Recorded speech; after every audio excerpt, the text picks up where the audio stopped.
Hey, my name is Zuri Reka, and I'm going to do something that isn't very popular right now, and that's go against the grain. And I'm going to play devil's advocate for a minute with this Johnny Depp Amber Heard trial.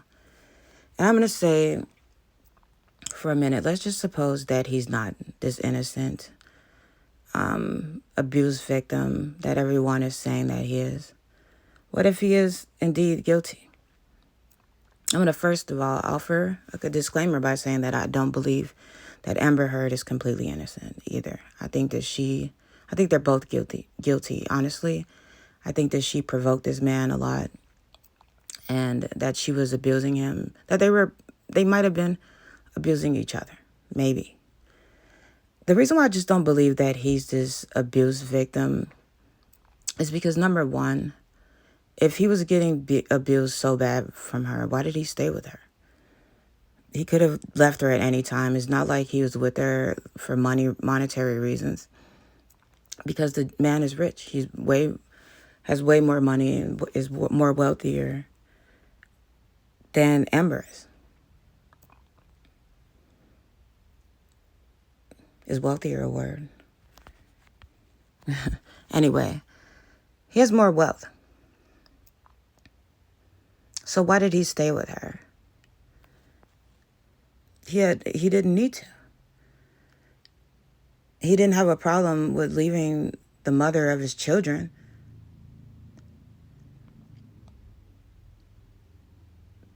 But he's not going to leave this woman. It just seems a little suspicious to me.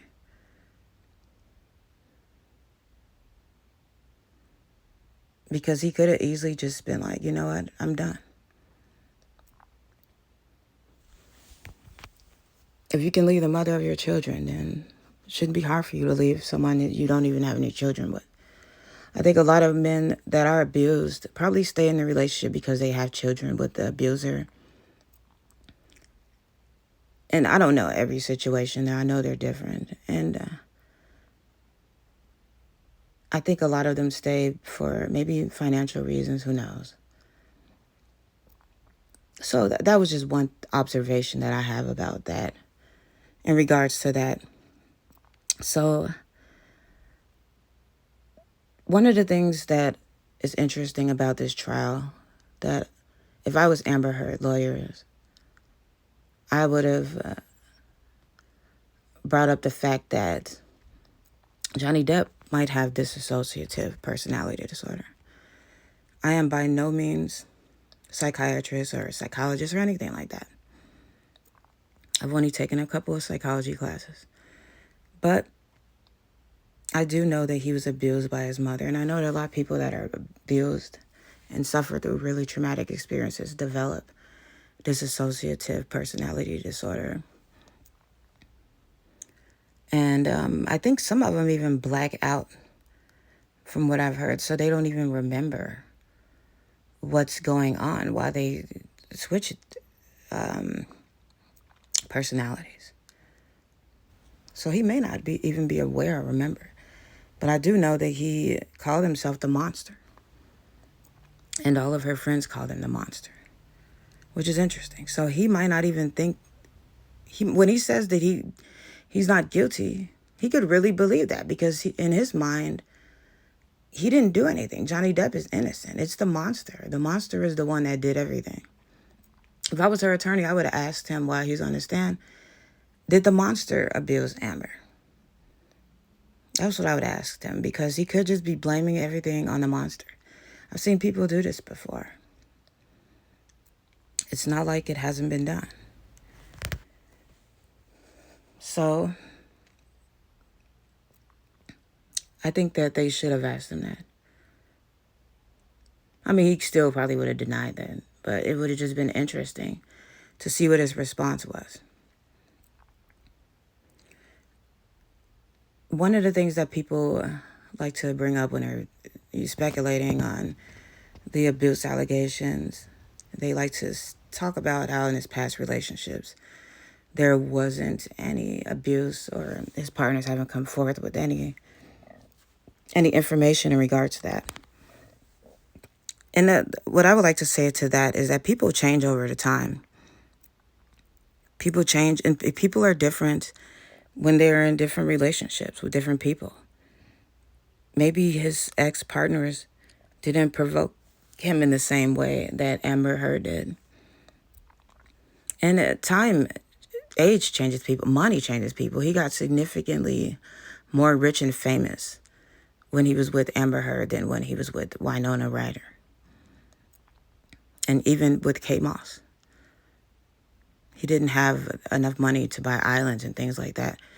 And I know he's been doing drugs for a while. But I don't know if he was doing as much as he does now or was doing at the time that he was using. Drugs can change people, and doing drugs for a long time, I'm sure that has to have some type of effect on your brain and on your personality. So that could be why they don't have any stories about him abusing them. And also, it wouldn't be in the mother of his children, it wouldn't be in her children's interest to expose him for abuse, because her children benefit from his career. So if his career is ended because the mother of the children come forward with allegations, then that would be on her. And the children could be angry at her for that. So she's in her best interest. It's in her best interest to protect Johnny Depp. And for her children, so that they will inherit and benefit from him being in good standing with the public and having a career in Hollywood, making films. So that would be a good reason for her not to come forward with any stories if she has any. And it's the father of her children. She probably doesn't want to cause her children any embarrassment by exposing their father for being an abuser. Who knows? Or maybe he just didn't abuse her. I don't know how abusers, how their mind works in a person. I don't know if they just go around abusing everyone. I don't know how that goes. But maybe I'm thinking that some relationships could be different. And as I said, people can change.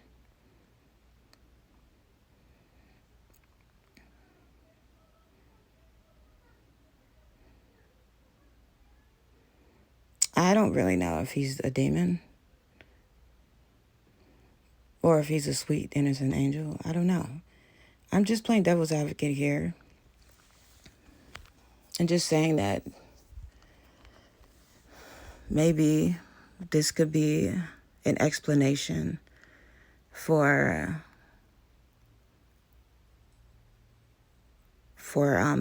the denial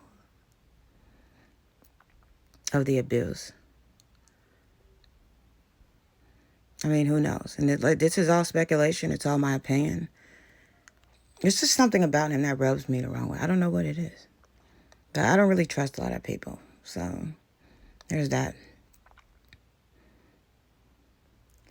There's just something about it. He's just way too charming to me. I know that sounds crazy, but I don't trust people like that. He kind of looks like the devil, what they would depict as the devil. I know that's messed up that they use darker skinned people as the devil. But that's what they do in movies. He would play the devil in a movie. He'd be a good devil. Even though in real life the devil could have blonde hair and blue eyes for all I know. Right? It'd be something you wouldn't expect. I mean, you'd expect the devil to look like this. But I don't know, there's something, and it could be his whole thing that he, with his cultural appropriation with the Native American culture, that rubs me the wrong way a lot.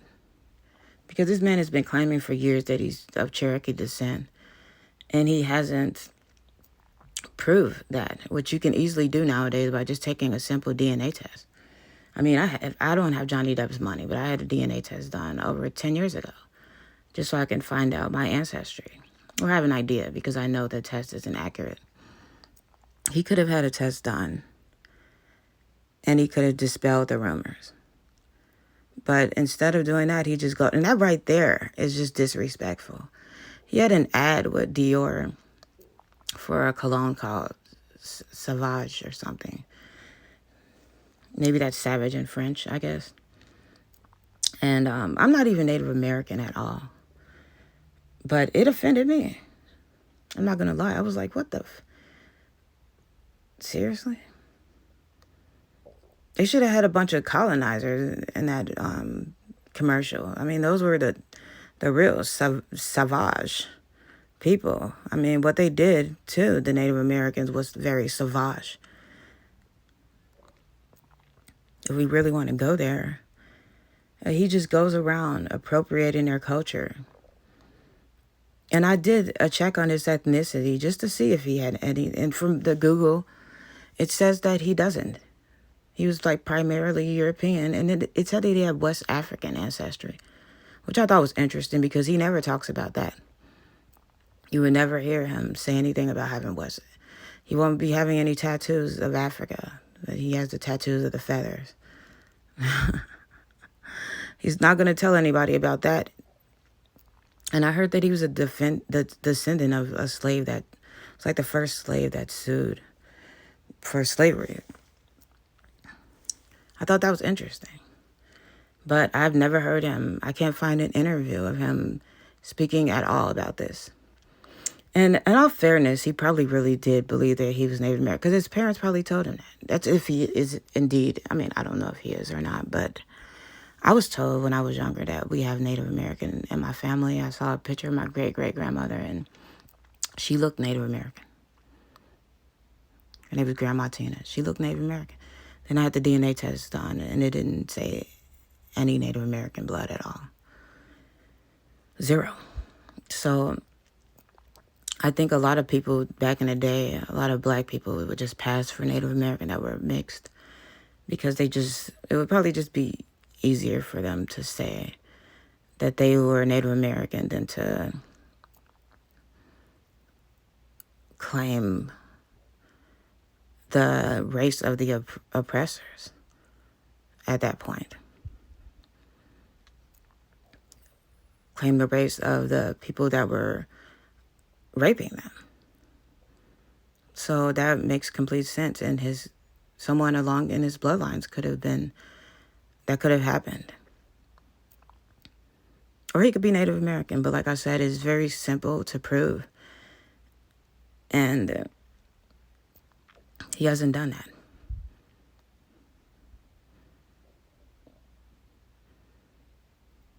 He hasn't done that at all.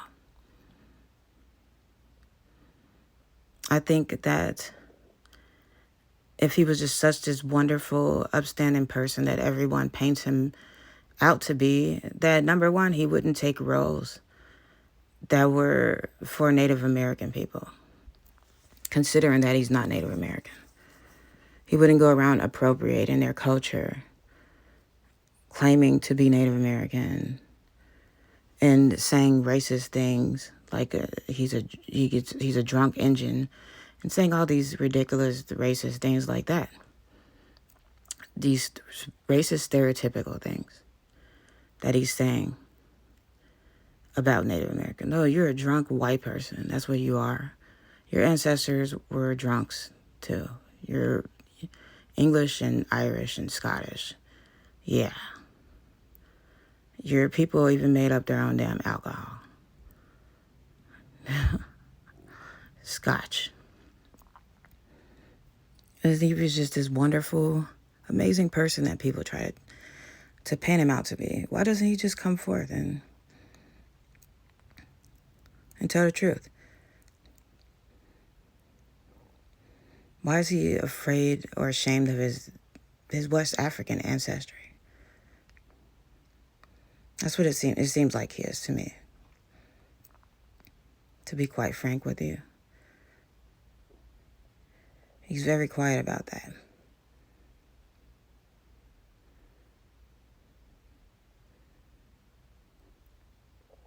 You know, Sometimes the most charming people are the ones that you have to look out for. They really are. Those are the real monsters. And you have no idea because of how charming they are. They blind you with their charm.